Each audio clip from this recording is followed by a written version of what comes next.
if you go further down, well, yes, you could strike by military means certain symbolic targets that were significant targets for the regime. But you would hope that sort of wiser councils would say to Trump that if, for example, you tried to kill Ayatollah Khamenei with an American airstrike, um, the possible consequences and unintended consequences of that could be substantial. So we don't know what he's going to do. He clearly wants to create the impression that he might use force, presumably because he thinks that in itself limits what the Islamic establishment is doing to try and crush the protests. Mark Urban is here, as he is every Monday, to talk us through the big foreign policy, diplomatic and defence stories. Mark, hello. Morning, Hugo. Thanks for being with us. Let's begin, obviously, in Iran, where government protests over the falling currency rates are entering their third week. At least 500 protesters have been killed. Apparently around 10,000 people have been arrested. President Trump says the U.S. military is considering intervention. There seem to be some people killed that aren't supposed to be killed. These are violent, if you call them leaders, I don't know if they're leaders or just they rule through violence. But we're looking at it very seriously. The military is looking at it, and we're looking at some very strong options. Well, Iran's foreign minister said the protests turned violent to give an excuse for Donald Trump to intervene, but the situation has now come under total control. Mark, help us put this into context. There have been protests in Iran in the past, in a couple of particularly big waves over recent years and decades. How do these protests compare? Well, do you know, Hugo, it's really hard to say because there's been an enormous amount of claim and counterclaim. The internet access is at best very patchy there. The regime has done everything it can to try and shut down the internet. There are some suggestions that people have been able to use those Starlink terminals, the Elon Musk system, to bypass that. But it's really hard to get a sense of it. I think it's fair to say, given the footage that's emerged of bodies at hospitals and stuff like that, but as you said in your introduction, several hundred people at least have been killed in this unrest. And so in terms of seeing that in context, there were credible estimates in 2009, for example, when the so-called Green Revolution happened, which was a major wave of protest in Iran, about 1,500 people were killed. So it seems to be on that sort of level. But of course, this is a long way from over. And it may be that the Islamic establishment, the hardliners there and the Revolutionary Guards escalate the violence much further in order to regain control of the streets. And so we really don't know how far they will go. But, you know, their survival as a regime is at stake. So we must fear that they could deploy violence on a much larger scale. And then we get to that point that you made with the clip from Donald Trump.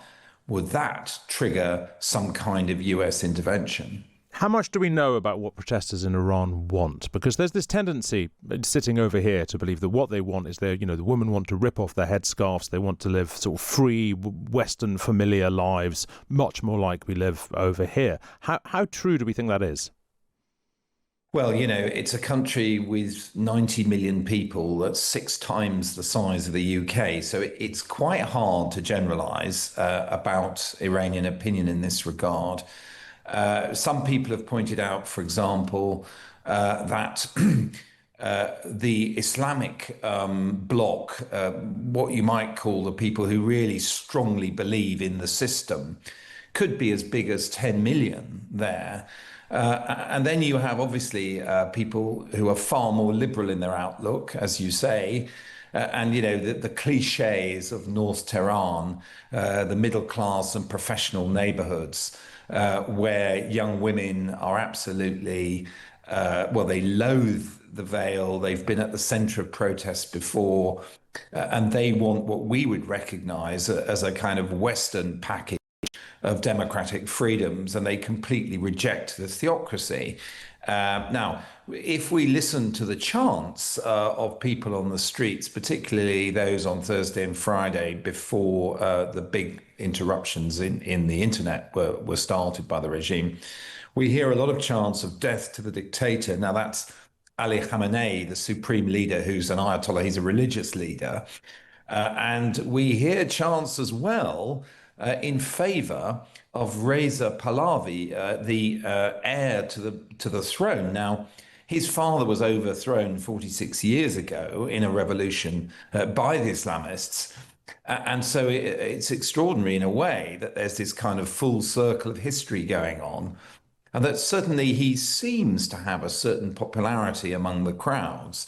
And you hear that in different cities and places. You know, it's not just North Tehran. There's a broad range of opinion. There are a good many minority groups as well in Iran. I mean, if you add them all together, they are a majority. In other words, the true Persians are a minority in the country. So this would be Kurds, Baluchis, Azeris, Arabs, people who, in varying degrees, reject the current setup. So there's all those different fault lines in the society, which is why I think it's so hard to predict how this will play out. I mean, it's obviously hard to predict how this will play out on a huge level. On a smaller level, what might happen next? How credible is it that the Ayatollah could flee or be forced out? How likely is it, excuse me, that America or indeed Israel gets involved, and what impact could that have if they did? Well, if you read into, what the Israeli security columnists and people and think tankers are saying, they all seem to be suggesting that the Israelis very much going to keep their hands off this because they don't want what's going on the streets to become associated with them.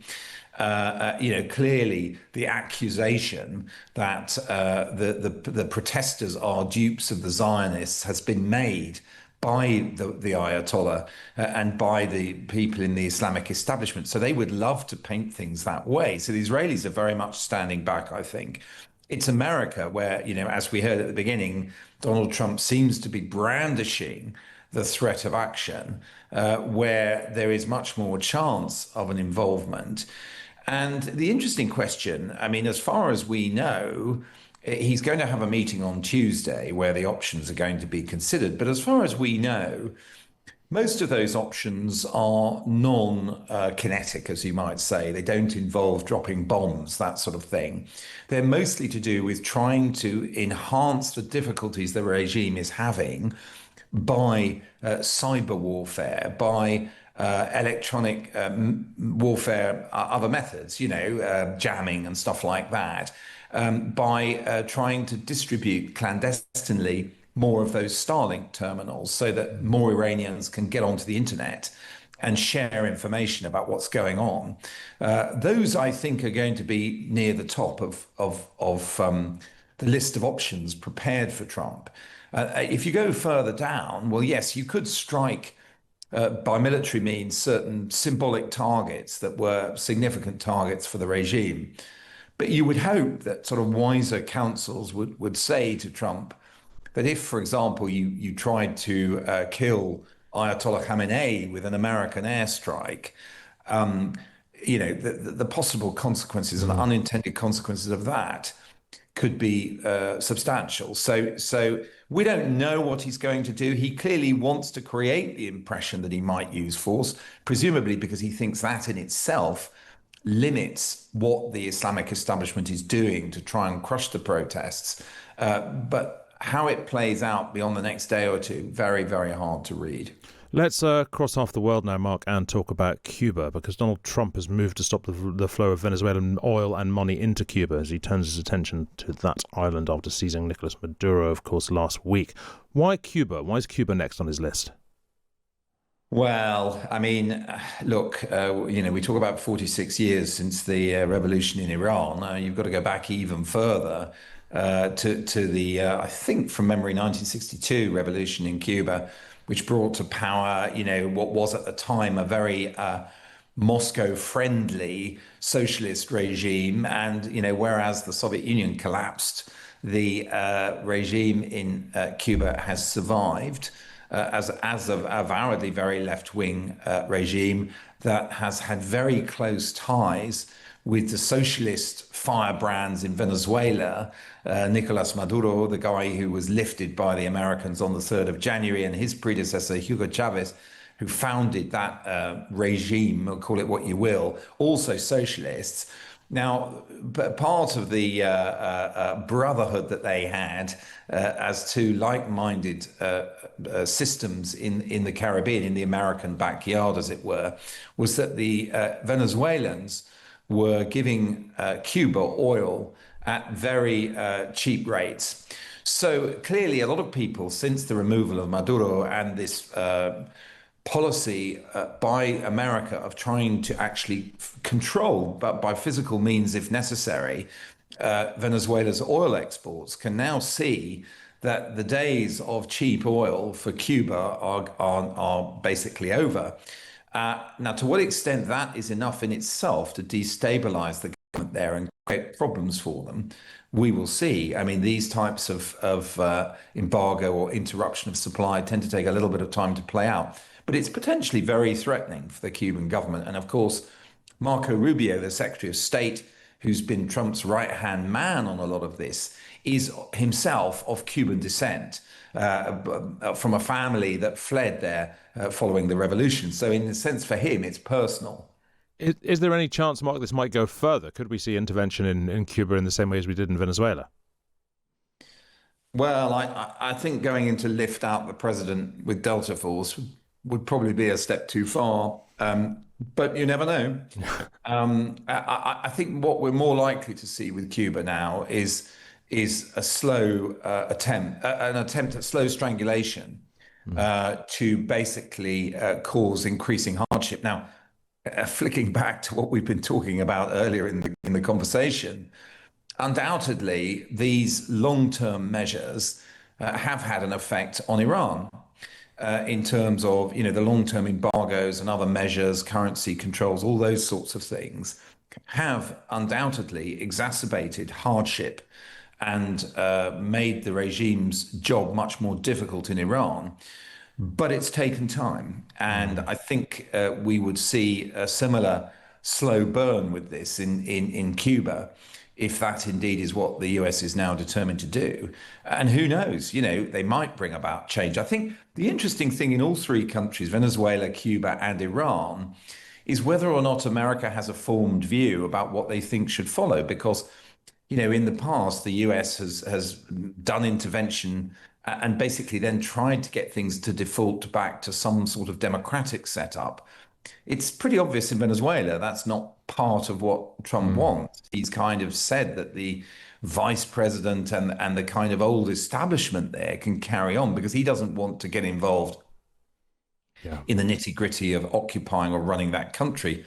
So what kind of future does he favor for Cuba or Iran? We really don't know. Does Trump want that man, Reza Pahlavi, the Shah in waiting who lives in the US, to go back and take over Iran? We don't know. Trump said at the weekend that, he's a good guy, but it's not the right time to meet him. We're used to Trump acting impetuously, but in that respect, he seems to be deliberating quite carefully about what to say. Look, finally, Mark, and briefly, the UK, France and Germany have invited the US on a joint NATO mission in the Arctic to step up military patrols and security in Greenland, obviously hoping that by securing the region and appearing to secure the region, it might be possible to stop Donald Trump from taking Greenland, as he said he wants to do. Is that going to fix it? I don't think so, no. I think he's made clear, he's literally said something, hasn't he, like, it's not ownership and, that's kind of what we're after. So that as an ongoing crisis in the Western Alliance, I think is going to continue. Well, I'm sure we'll be talking about it plenty more. Mark Urban, great pleasure to speak to you. As always, you can, of course, read Mark in the Sunday Times as well, and you definitely should. And, of course, he's always with us on Mondays.